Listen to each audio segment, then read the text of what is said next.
we were designed to run from the saber-toothed tiger every once in a while, but not every day. So when you talk about the root causes of cancer, stress is right there. Welcome to the Dutch Podcast, where we dive deep into the science of hormones, wellness, and personalized healthcare. I'm Dr. Jacqueline Smeaton, Chief Medical Officer at Dutch. Join us every Tuesday as we bring you expert insights, cutting-edge research, and practical tips to help you take control of your health from the inside out.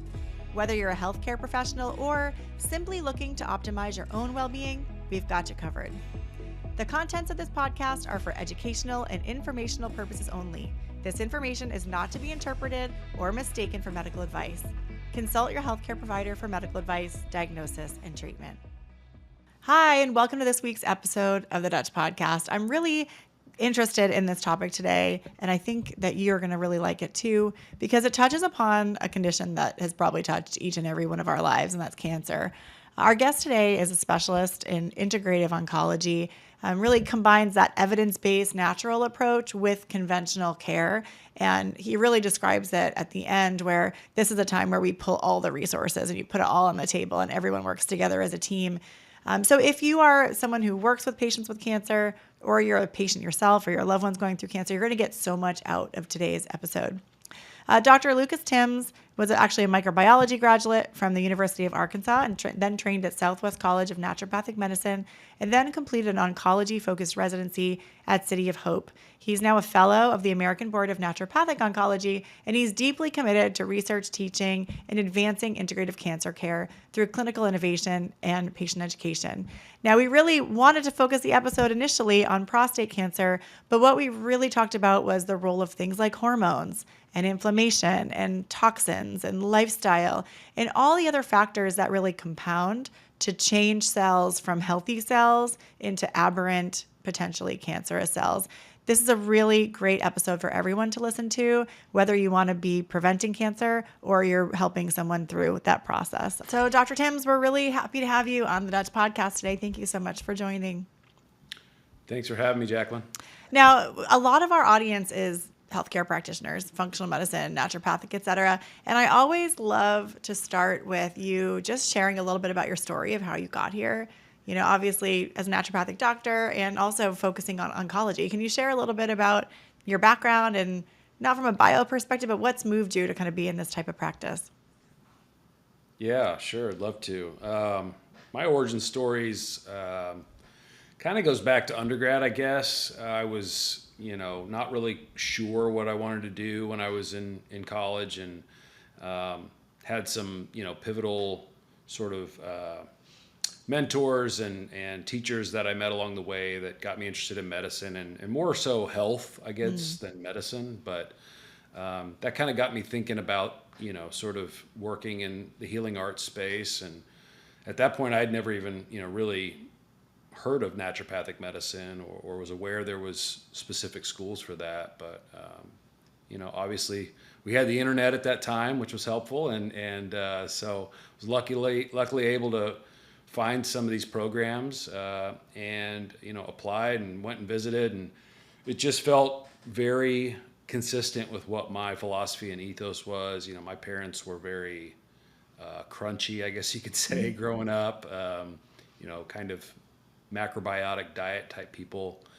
And so, had that sort of as a foundation. And yeah, when I discovered naturopathic medicine and the curriculum and the focus on, sort of the body's ability to heal itself and nutrition and prevention, all the principles of naturopathic medicine, it was just 100% a fit for me. And so got into that and again, sort of another version of just not knowing exactly what I wanted to do after that. But about halfway through my naturopathic training, a very pivotal sort of part of my story sort of happened, which was I was, had met a girl and we had started a relationship and,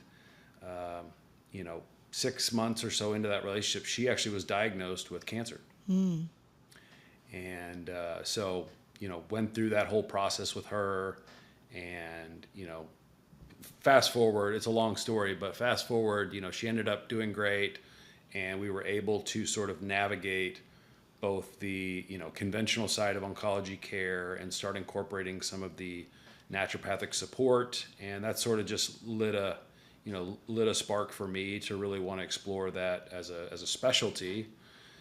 And yeah, the rest of my time in school was really spent just, like living in as many naturopathic oncologists' office and bugging them as much as I could to try to get experience and training, and ended up doing a residency and fellowship through City of Hope.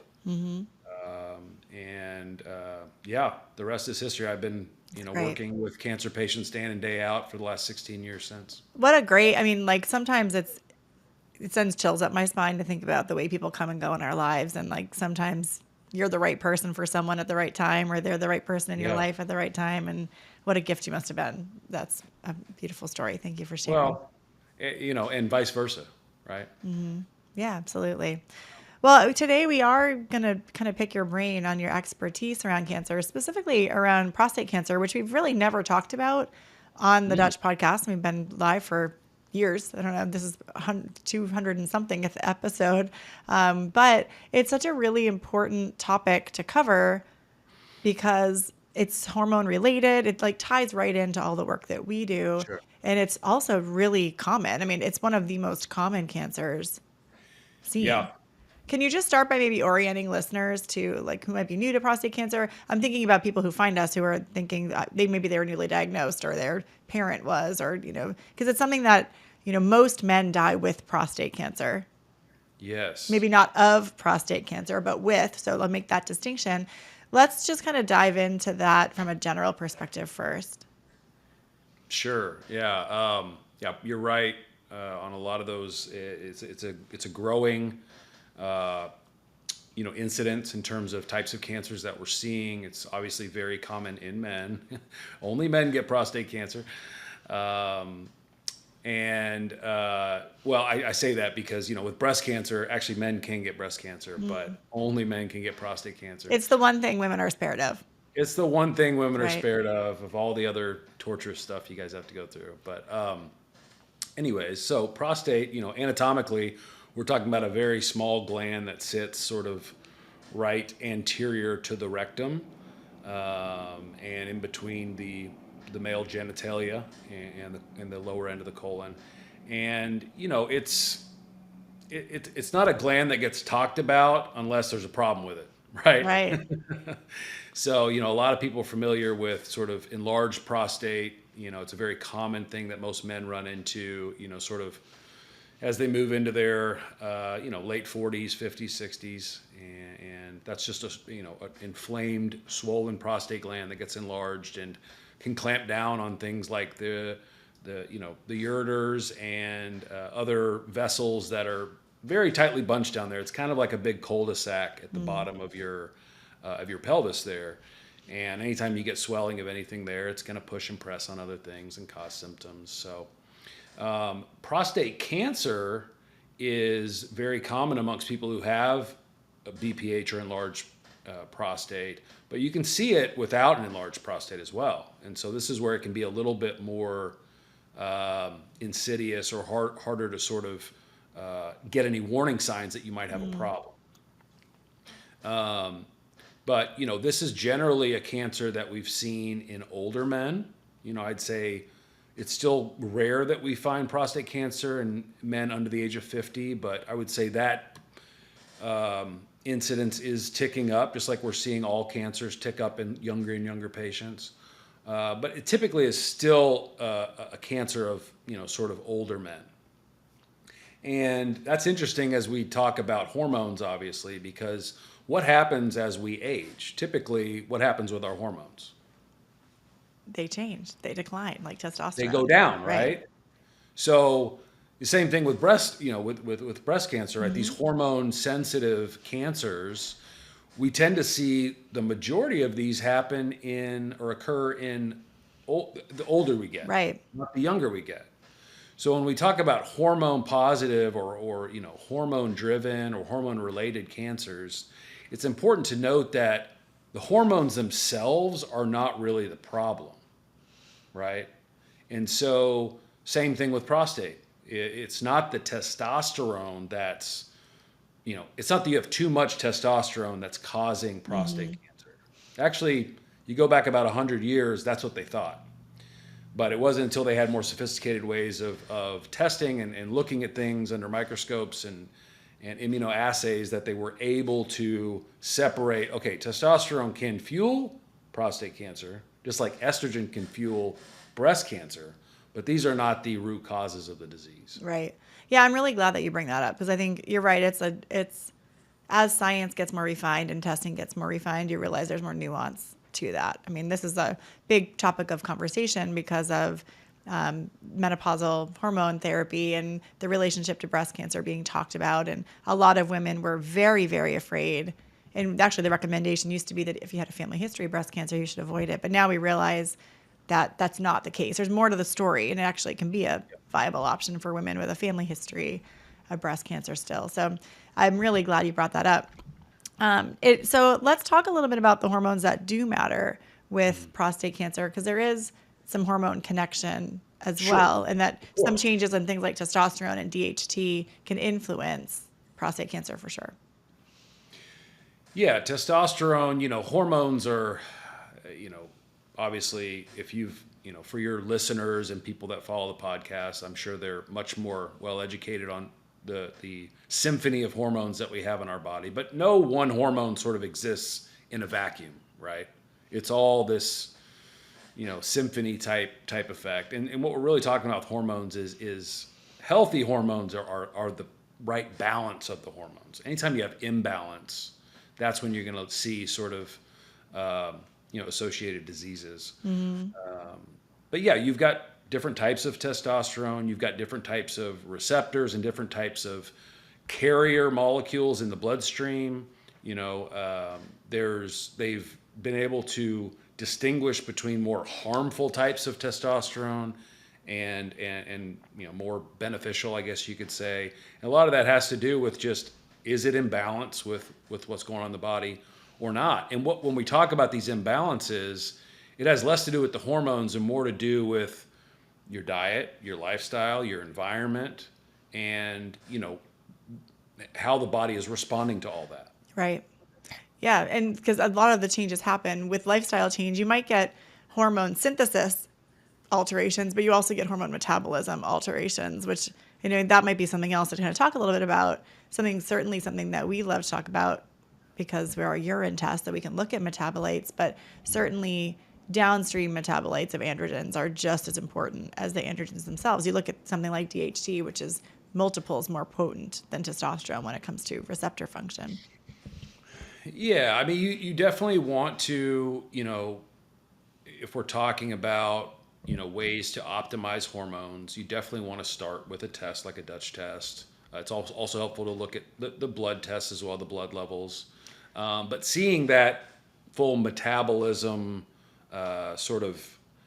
web is really helpful for the clinicians, obviously, but also for the patients, because then they can connect those dots too. Mm-hmm. And so, for instance, a lot of the harmful things in our environment that may be mimicking or driving up the harmful types of hormones, whether it's estrogen or testosterone, these things are interfering at the metabolism level, right? And so, whether it's plastics in our clothing or we're consuming these, or pesticides, or chronic infections, or side effects of other medications, stuff in our food. These things are all sort of interfering with the web of metabolism that happens, which is your body's always trying to balance that. And so, if you look at a panel, just a straight blood panel of testosterone, free testosterone, sex hormone binding globulin, you're going to get probably 50% of that picture. But unless you're doing a Dutch style test, you're not going to see that full picture. Yeah. Be able to really, see how many different ways you might be able to help someone in that. Yeah, it's interesting because I think a lot of people don't, when they're learning the Dutch test, so if you're a practitioner that's listening and you're starting to use a Dutch test, there's like level 1, level 2, and level 3 learnings, I would say. Like when I came into Dutch, I was solid level 1. I had a lot of the level 2 concepts under wraps. When I looked at a test, I was picking up a lot of things like patterns that show things like inflammation. But with our team, we see so many thousands of Dutch reports. We can Yeah. even tell when someone has more likely toxic exposures from the test. And it's not one marker, it's patterns that we tend to see. And we have learnings about that too. If you guys want to check out the website, you can take a look. But I love that you're bringing that up because you get the more broad picture that you can't get from serum alone. And we see that, with pretty much every condition. That's why people like to order this, because you get a little bit of a different picture. Are there any specific markers on the Dutch test that you particularly like to look at when it comes to male hormone balance? Or other cancer patients as well. I mean, we're not diagnostic, let's be clear about that, but certain things that you're Yeah. informing. Yeah. And I mean, my point of view, I'm typically seeing patients after they've already had a diagnosis, Okay. right? So I'm not doing a lot of screening for Right. patients. I think the Dutch test would be an amazing tool for people who are, doing more of that stuff on the primary prevention side. Once we're into active disease and treatment, the Dutch test can certainly be helpful, especially once we get sort of the disease controlled and treated. But I more so, if they have had one done, I like to just see sort of like where are the kinks, like not necessarily just with testosterone, for a prostate cancer patient, but estrogen plays a role with prostate health as well, and that balance. Can you talk more about that? Well, yeah. So there's as testosterone, usually there's a process called aromatization. So testosterone can be aromatized to estrogen, right?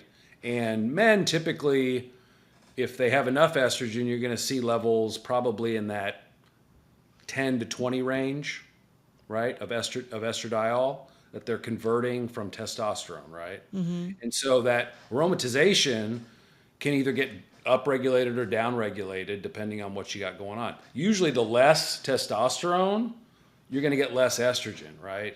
And so because there's just less product to convert. But also the problem you can see, which I think is more the problem with prostate cancer, is you can get over aromatization. So these, again, we go back to the environmental stuff and toxins. So like, being obese, a lot of the highly processed foods, pesticides, plastics, these are all things that ramp up aromatase and overconvert testosterone to estrogen in men. Yeah. And so, go ahead. No. I mean, this is such an interesting conversation. And I think it's part of it is like, that's estrogen's part of the quote unquote detoxification pathway for testosterone. It's part of the elimination pathway. And so, yeah, it's like when you have more stress on your system, you get more conversion. And absolutely, we see that. And what's interesting about some of the data, again, looking more at the root causes, is low testosterone is actually more closely associated with early disease of prostate cancer. Oh, is it? Interesting. So because we see it mostly in 50, 60, Right. 70-year-old men when their testosterone levels are going like this, right? And subsequently their aromatase or the estrogen levels are also going down, right? So you've got these different there's a bipolar effect of testosterone. And they actually have treatments, there's actually a concept known as bipolar androgen therapy for prostate cancer. So early disease prostate cancer, we see that testosterone can cause proliferation. Later stage disease, more disseminated prostate cancer, we see that lots of testosterone and this high levels of testosterone actually are anti-proliferative and cause more differentiation of these cells, which is what you want to get the stemness out of these cells so that they're less aggressive. And so they've got, there's research and trials going on with early, promising results. There's still a lot of doctors that, sort of like with the breast cancer and hormone replacement story that we've been told, they can't wrap their minds around giving an advanced stage prostate cancer patient high doses of testosterone. Yeah. even though there's actually a really scientific basis for doing that. That's interesting. And I mean, science, of course, is always evolving, and hopefully there'll be enough data to drive better decision making over time. But, it's really interesting because it gets to the complexity of the hormone story in complex conditions like cancer, which, I think the simple look of like when this hormone's high, there's more cancer, or when this hormone's low, there's more cancer. When you layer in what drives hormone synthesis and what drives hormone detoxification, like you've brought up toxins a couple of times, like Yeah. toxin levels influence our hormone levels. So is the hormone the driver of the cancer, or is it a marker associated with some other underlying cause that's contributing to cancer? And I think I'd love you to talk a little bit about just generally the drivers for cancer and how you think about this as a naturopathic doctor and someone with that functional integrative approach, because we have I would call hormones like a lever in cancer that you like turn it up, you turn it down. But then there's also some fundamental breaks that maybe are more like nutritional, mitochondrial, that I think sometimes we overlook when we really focus just in one area. Can you talk a little bit about like what is breaking in the cell when cancer happens, more in a more general point Yeah. of view? So, I mean, I love this topic, and Me too. I've spoke on this type of stuff a lot at conferences, and it's something I can really geek out on. But as far as like what we're actually seeing cellularly and the metabolism of cancer cells actually was discovered a long, long time ago. Otto Warburg, who was a German biochemist back in the 30s, noticed that these cancer cells are operating with a different type of metabolism. Okay, it's basically fermentation, and that they've converted to this sort of way of making energy that's very different than the way healthy cells make energy through oxidative phosphorylation. What you get from that is this idea that, which he sort of was going down this pathway many, many years ago, but we sort of the general consensus went more towards cancer being a genetic problem, a genetic mutation problem. Which there's elements of that as well, of course. Which there are elements of that, but here's how it all connects. The problem starts in the mitochondria. Okay, mitochondria, it's where the energy is made in the cell, but also the mitochondria is what is tasked with repairing DNA damage in the cell.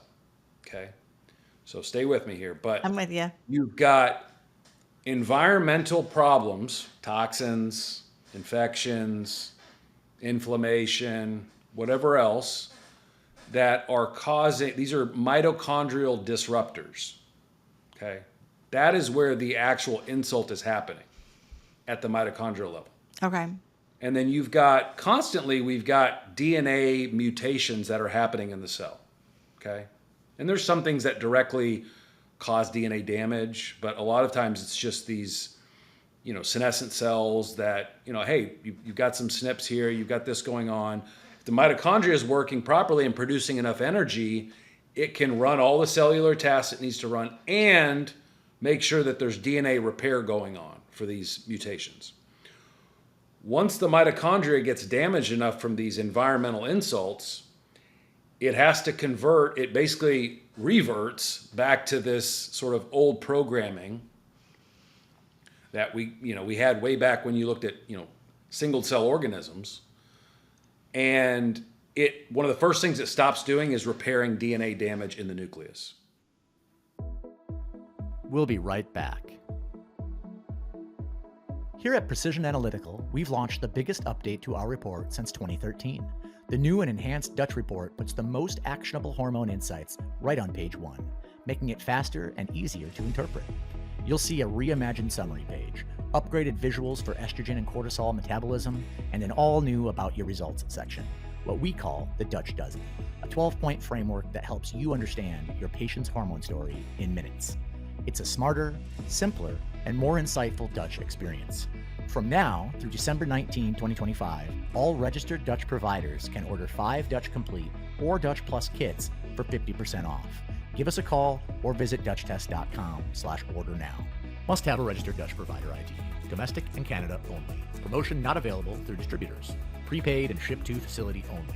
No drop ships. Cannot be combined with any other offer. Can mix and match Dutch Complete or Dutch Plus. Must be purchased by December 19, 2025. Welcome back to the Dutch Podcast. I feel like longevity, sorry to deter, Yeah. I don't want to derail you, but like the whole entire field of longevity medicine and everything we're all seeing online on longevity medicine, if this is all the tied to it. connection point, it's all connected. And this is It's where all tied cancer ties into it. So if you've been like, doing something while you're listening, now's the time to listen. It's like, I can see where you're going, Dr. Timms. And this is like not only relative to cancer, but the importance of the mitochondria and that energy production in just really every disease condition is really paramount 100%. to understand for health. 100%. I mean, you could make the case that, all medicine and healing is really a mitochondrial issue. If you talk about the health of a cell, it starts and ends with what's going on in the mitochondria, right? Because that's how everything gets done in the cell. Mm-hmm. And so if that's first not working properly, and it's reverted into this survival mode of just making a few ATP through fermentation just to stay alive, you start to lose the checkpoints. You start to lose the things that repair DNA damage. You start to lose the signals that tell the cell to commit suicide. Okay? What is cancer at its most basic level? It's uncontrolled cellular division. Cells are not meant to be alive longer than maybe 3 months at the most. And all cells are supposed to have this sort of kill switch, apoptosis, or there's many other ways cells can sort of like drift off into the good night, if you will. But this is supposed to always be happening. Cells get damaged to a certain point. The kill switch gets tripped, commits cell suicide. Another cells comes along, clean it up, recycle the material. These mitochondrial dysfunctional cells, they've lost their kill switch because of the environmental insults. Again, we're talking about toxins, we're talking about infections, we're talking about inflammation. So yeah, I mean, that's basically what's going on at the cellular level. And the way of rehabbing mitochondria, is things we can argue about. But you can do that through natural products. You can do that through removing the insults that are causing the mitochondrial damage. You can do that through therapies that reprogram the apoptosis of these cells. And so that's kind of where a lot of my clinical day-to-day work is. I always say that, oncology, like the standard oncology approach is like like if we're talking about football, they're on offense and I'm on defense. Yeah. And I'm trying to do everything I can to change that cellular terrain and set up roadblocks to try to get these cells to start either behaving less aggressive or trigger that kill switch again. Yeah, I can't speak more highly of integrative oncologists. I mean, Lise Alschuler was like a big mentor of mine, and she's done a lot in this field with like starting the OnCAMP and things like that. But I think one piece of it that really, I think makes the partnership between conventional oncology and integrative oncology so important.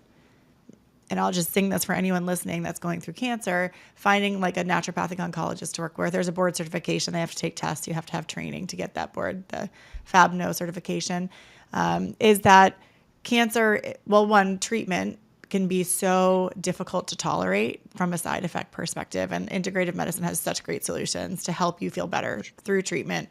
That's not typical that a naturopathic oncologist would recommend not getting whatever your oncologist recommends. There's a tight partnership there. But the other piece of it is addressing the underlying environment that led to the development of cancer and then helping you thrive after you're in remission. Like there's just such a holistic approach to that. I love that you're talking about that and that you're talking about the role of defense because it's missing in so much oncology care, but it's such a critical piece for long-term health and longevity for anyone going through cancer.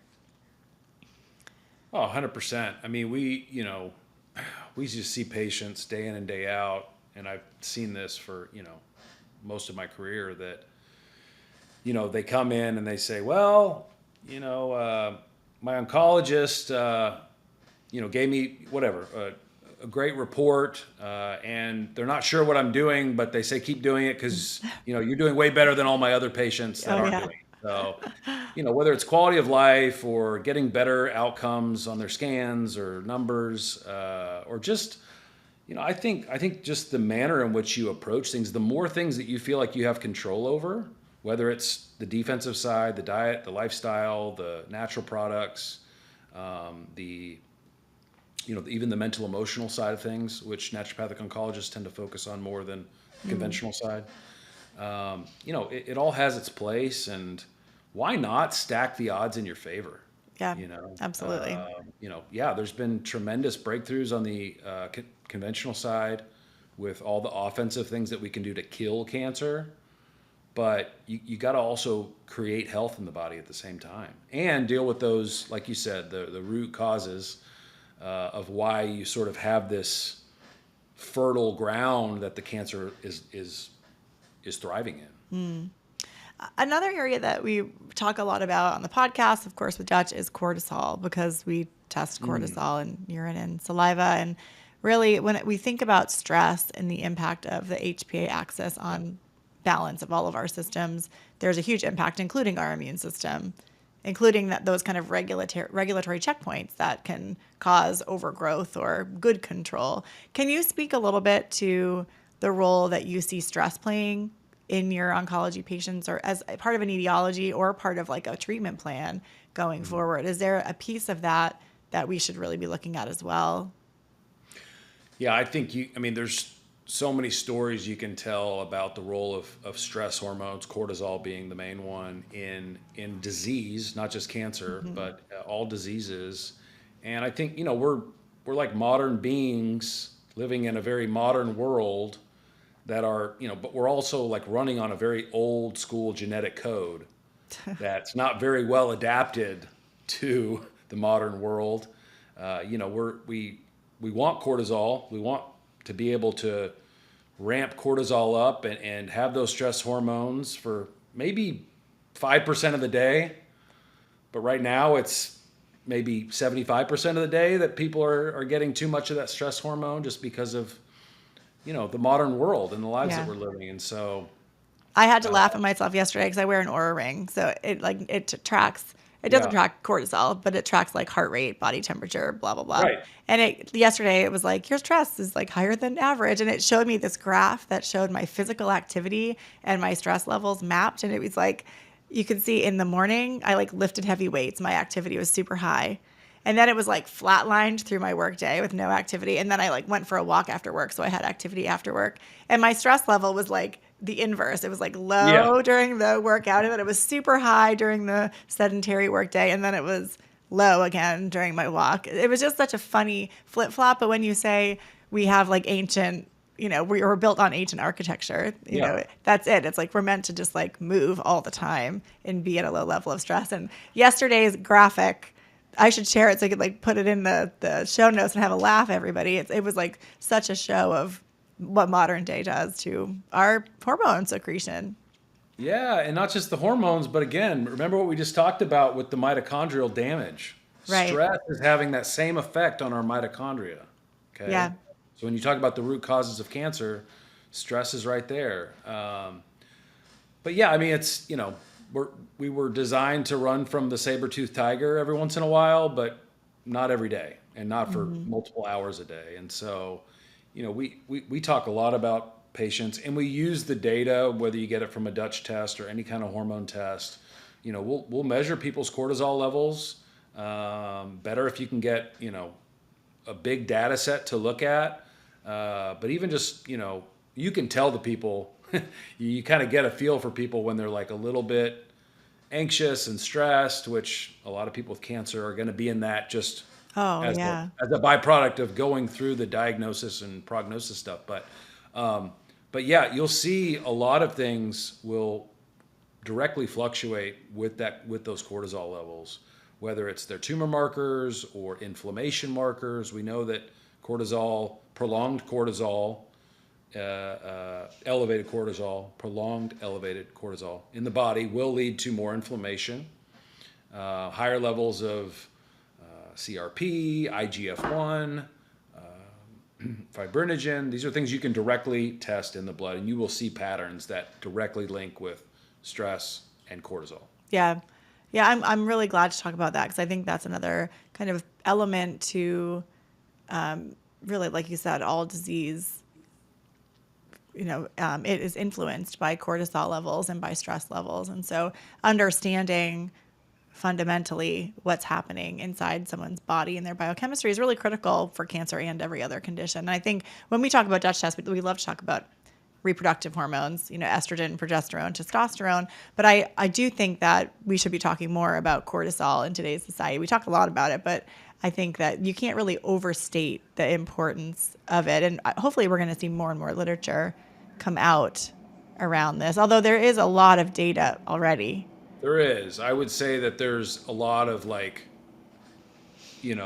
sort of like the first steps of data, but we haven't taken it to the point where we're actually using that as like a guiding marker, for a lot of these interventions. But, we know that better stress management, stress lowering activities, we've seen all that data, and so oftentimes they don't connect that with also monitoring cortisol levels in the studies. But I mean, we have to assume that it would track pretty closely, and that's what I see clinically in my practice. But yeah, stress is huge, and there's different types of stress, right? There's mental, emotional stress. There's biological stressors. There's physical stressors, chemical stressors, and so every patient's relationship with stress is going to look a little bit different, and that's sometimes some of the hardest work that we do with our patients is figuring out tools and strategies for them to address their stress, because some people it's just their day-to-day life and the people they're sharing their life with and the place they work, and it's like these aren't just always simple, okay, just get that out of your life. Yeah, it's one of the hardest things as a clinician to address with patients because, of course, we realize it's such an important factor, but you can't just be like, well, you should probably live by yourself, separate from your partner, leave your job, leave your kids, leave everything that caused you stress and just, I don't know, go to Miraval indefinitely or whatever, find some kind of retreat center with that and just do yoga. That's obviously not practical. But our lives have changed so dramatically, and the expectation and the speed at which we're processing data and processing life, it takes a lot of intentional strategies to try to find balance in the day-to-day. And we do see those changes, like you said, in those cortisol parameters. We look at like the diurnal pattern, which can be disrupted. We also look at the total amount of cortisol you make in a day, which can be high or low. We look at how it converts to cortisone, which can also be indicative of kind of a more long-term chronic. I'd be really interested to actually look at a set of patients going through cancer, because when you have prolonged inflammation or prolonged stressors on the body, we do tend to see a shift with how the body is kind of storing or using the active form of cortisol. So it'd be really interesting to take a look at that in that subset of patients. 100%. I have sort of little trifectas I like to watch in my lab. Oh, so tell us the trifectas. For inflammation, I like to watch, high sensitivity CRP, sedimentation rate, and LDH, lactate dehydrogenase isoenzyme. So those are really good sort of dashboard, sort of triplet of labs to watch monthly. The other labs I like to watch monthly are sort of the stress labs, which I look at cortisol, AM cortisol, reverse T3. Okay, so T3, thyroid hormone, when your body is in a state of stress, it will convert to this reverse T3 form at a much more rapid rate to sort of, it's like a protective survival type reverse T3, more of a storage form. And then IGF-1, insulin-like growth factor. I thought you might say that. So cortisol, if you see a patient that's got elevated AM cortisol, elevated IGF-1, elevated reverse T3, ticking time bomb. Yeah, it's great to call out. And it's certainly, I mean, with the cortisol, it's an interesting one because cortisol, like in its beauty, it's a great fire extinguisher, right? That's kind of why we have it. And it just wasn't made to be on all the time. We're basically Exactly. covered in, flame Yeah. retardants all the time now. It's like it's always going, going, going, going. And it's Yeah. the nuance of that system. But I love that you shared those labs. Do you ever look at ferritin for inflammation as well? Yeah, I mean, I look at a lot of other ones. That Yeah, I'm trifecta is sure. just sort of like tend The to be the ones I essentials. watch as closely. But yeah, ferritin, fibrinogen, VEGF levels.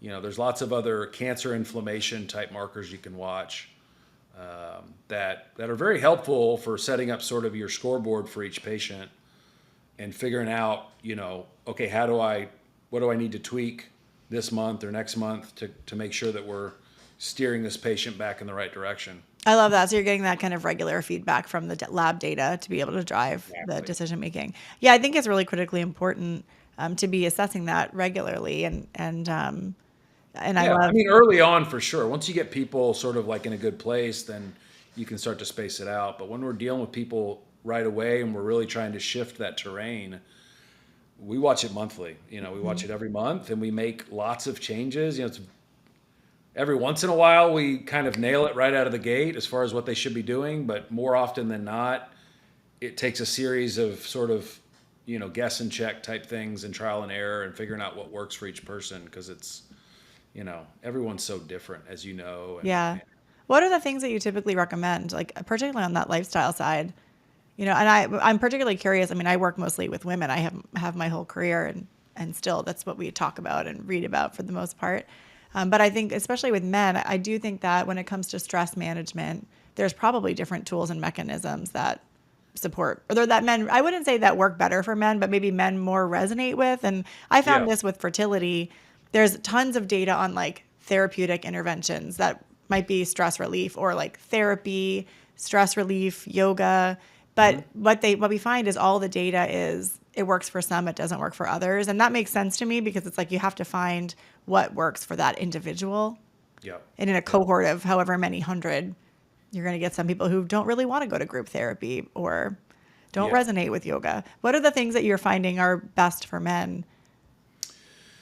Yeah, I mean, again, you see, you got to have lots of tools in your tool set, but we first of all try to get them. If they're not moving, you got to get them moving, right? So just if they're sedentary, if they're overweight, you got to get them strength training. You got to get them moving.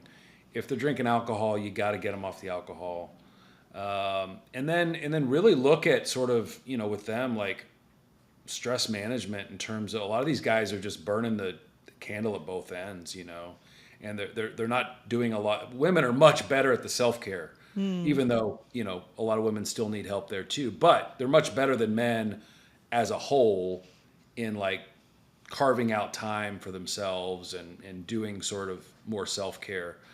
So we try to get men, thinking more about, hey, if you had 30 minutes, like where it was just you were going to do something for yourself, what would you go do? And they said, well, they might say exercise or go have a nice meal somewhere or something like that. But hey, how about you go spend 30 minutes in the woods, or how about you go sit somewhere quiet and meditate, or talk with a good friend, or journal. That just men they're getting better, but we're just not creatures that gravitate towards that stuff easily, I think. And so, we just try to give them suggestions, and some of them are a little bit easier to stray or to sway that way than others. But It's in Trevor Noah, who's a comedian. He had this like joke he told about like men need to have this group of three. And he's like, it's not just you and me sitting down having a talk the way like, I think what he meant was the way two women might like go to coffee. There needs to be a third thing, like you, me, and fishing, or like right, you, me, and hunting, or you, me, and right, and I thought that was really interesting because I think about the role of like rites of passage in most traditional cultures for men and women. This is really relevant, but we really have lost a lot of that in society. And I think I would agree with you. I don't know that women do better self-care, but I think the connection between women, like through shared mothering or like the yeah, care of children or meeting each other at daycare drop-off, men do those things too. But I think there's just an opportunity for connection that gets taken advantage of, where I think a lot of men today, and I'm not a man, so I'm not trying to like woman-splain any kind of problems, but I do think about the role of some of those activities that used to be a bigger part of life. Traditionally, men did those things. Like I know my dad grew up like fishing with his friends all the Yeah, time, yeah, and they or now maybe it's golf or like whatever it is. How can we make sure that those pieces of like connection, human medicine and yeah, connection are there to relieve our stress? I don't know that golf, I've seen my dad play golf. I don't think it relieves his stress. I think it causes more. But we need those yeah. kinds of things in our life. Yeah, I think golf's another one of those bipolar type issues where, you get one extreme or the next, right? It's either Absolutely. elation or complete depression. Absolutely. But I love that you start also with, you mentioned like movement and Yeah. rebalancing metabolic health is like such an important piece for hormone balance and for cancer prevention and, thriving during and after. Can you talk a little bit about that? Because that comes up a lot of like what type of nutrition. I know there's some providers who recommend like a ketogenic diet for a while. Others are just looking at kind of rebalancing glycemic index and kind of getting nutrients in. What are your main pillars that you think about nutritionally? Specifically with prostate cancer? Yeah, well, I think there may be some that cross over into other Yeah. cancers, but with prostate cancer, it might be interesting because there might be some other like hormonal factors, like I don't know, lignans or something that are more particularly Yeah. relevant with a Yeah. hormone-based cancer. Right, right. So there's, and the diet conversation can get a little bit tricky too because there's certain signals that we see in the data for prevention Hmm. of cancer that we don't necessarily see or want to focus on with active cancer.